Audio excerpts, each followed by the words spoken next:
दुनिया में आज जंग का खेल एक बिजनेस बन चुका है और ये खेल वही खिलाड़ी खेल रहे हैं जिनके पास हथियारों का कारखाना है। लेकिन इस पूरे खेल का सबसे बड़ा खिलाड़ी एक ही है, अमेरिका।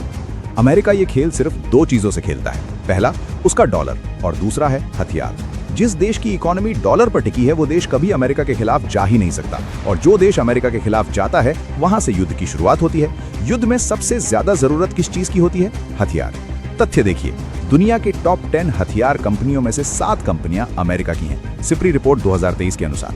हथियार खरीदने के लिए चाहिए डॉलर, तो डॉलर से भी फायदा और हथियार से फायदा। अमेरिका ने एक बिजनेस मॉडल बना रखा है। पहले एक देश को डराता है कि तेरे दुश्मन बढ़ रहे हैं, फिर दूसरे देश को कहता है तुझे ताकत दिखानी पड़ेगी, और फिर दोनों को हथियार बेचता है। रूस यूक्रेन युद्ध याद है? अमेरिका ने यूक्रेन को सबसे ज्यादा हथियार बेचे। युद्ध शुरू हुए, सालों बीत गए, फैसला नहीं हुआ, क्योंकि अमेरिका को फैसला नहीं, फायदा चाहिए। ये उसका प्रॉक्सी वॉर का बिजनेस मॉडल है। ईरान और अमेरिका का तनाव देखिए। इस युद्ध में सबसे ज्यादा नुकसान किसका हुआ? दुबई का।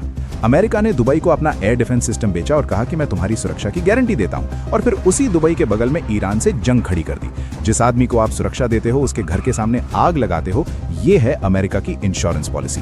हम आम आदमी ये समझ रहे हैं, लेकिन जो सियासत में बैठे हैं वो क्यों नहीं समझते? क्योंकि उनकी दौलत भी डॉलर में है और सुरक्षा भी अमेरिका के हथियारों में है। अगर दुनिया आपस में लड़ना छोड़ दे और दौलत का बिजनेस करना छोड़ दे तो अमेरिका एक दिन में कमजोर हो जाएगा, क्योंकि अमेरिका की वजूद जंग के बिना अधूरी है। हमें सुनने के लिए धन्यवाद। आप हमें फॉलो जरूर करें।